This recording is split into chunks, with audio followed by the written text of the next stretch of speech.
We all know that fools rush in where angels fear to tread. But how do we explain a rock-solid individual suddenly risking everything when there is very little hope of success? Douglas Fletcher is a man with both feet planted firmly on the ground. But on April 20th, 1968, he saw a young boy about to lose his life, and he rushed into danger. Doug Fletcher's career as a securities officer for one of Canada's largest banks was built on logical decisions, not on taking risks. He and his wife Marna are retired now, enjoying the chance to live life to the fullest. But 25 years ago, Doug Fletcher took a risk to save a little boy, a risk that could have marked the end of his own life.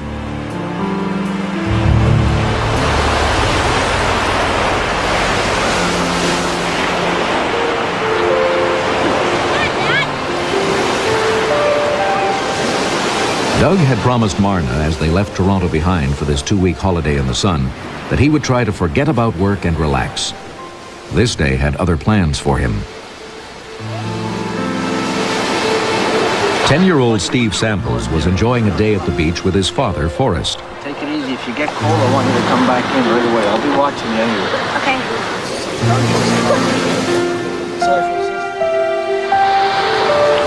We'll need some more suntan lotion pretty soon.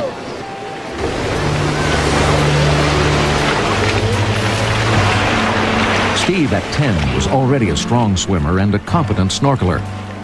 Natives of West Palm Beach, the entire Samples family loved the ocean and took every opportunity to enjoy it. Steve loved to spend entire afternoons exploring the undersea world.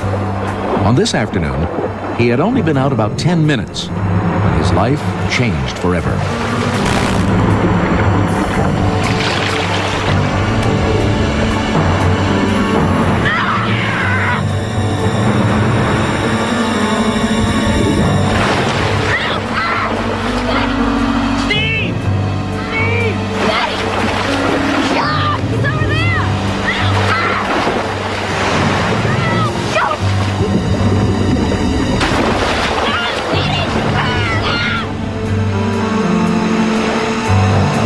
I knew it wasn't a joke.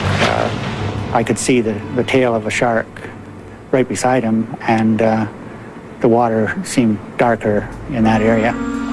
There was a man on a surfboard, Paul Mulak. He shouted that there was a shark directly underneath me, and for me to climb on the surfboard.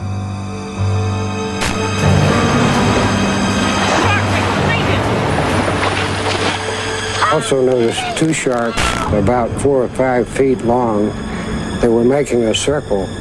It appeared that they didn't necessarily see me. They were just making a circle back around the attack scene. As I came close to Steve, there was a large dorsal fin sticking out of the water behind him. By this time, the water was already red with Steve's blood.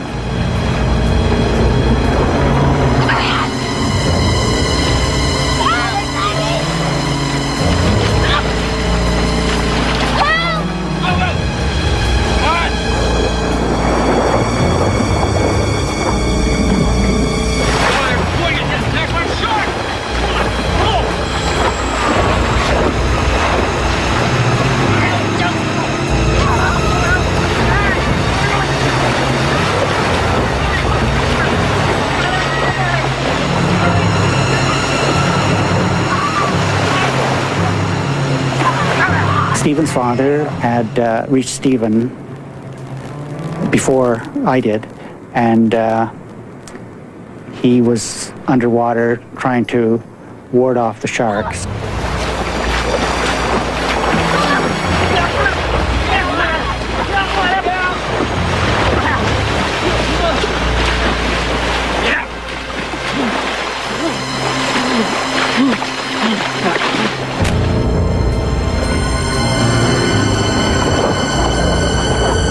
There was fear, certainly when I got out that far, and the shark was as close as it was, but I was concerned about Stephen. I got him, let's go. He wants to get to the beach. I got him, go. I got him. All right, calm down.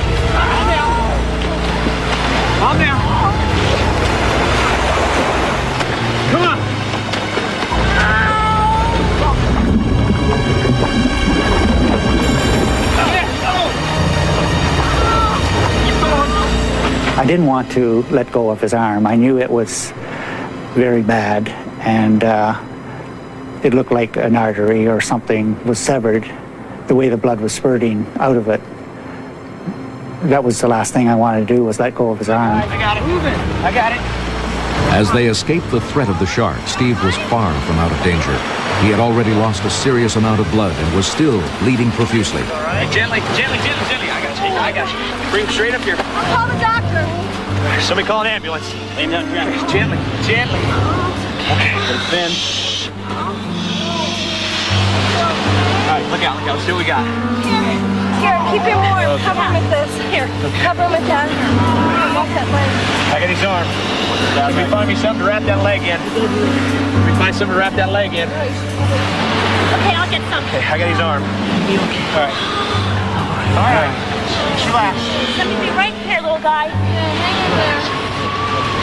A policeman arrived and said that an ambulance was on its way, and we thought we could save time by carrying the air mattress to the front of the motel. Steve Samples was rushed to the hospital and into surgery.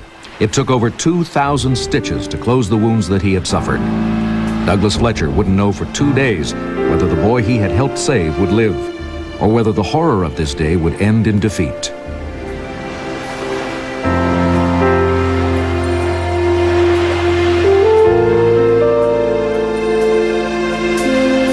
While it was happening, he didn't seem to be frightened at all, but he was very shook up later, and he had some sleepless nights afterwards, after he realized what had happened. You know, later on when people said, well, they could have gotten you too, well, then I thought, well, yeah, I suppose that's true. But I didn't think of it at the time. He was in trouble, and that's all I thought about. Steve is now 35, the age that Douglas Fletcher was when he risked everything to help save a 10-year-old boy. Steve and his wife Patsy have just had an infant son. The circle of life continues for the Samples family. 25 years after he almost died in the jaws of a shark, Stephen Samples had the chance to see Douglas Fletcher again when Doug and his wife Marna flew to Florida for a reunion. How you doing, Steve? How are you? Good. How are you? Been a long time, huh? I'm grateful for Mr. Fletcher. He was a very big part in saving my life.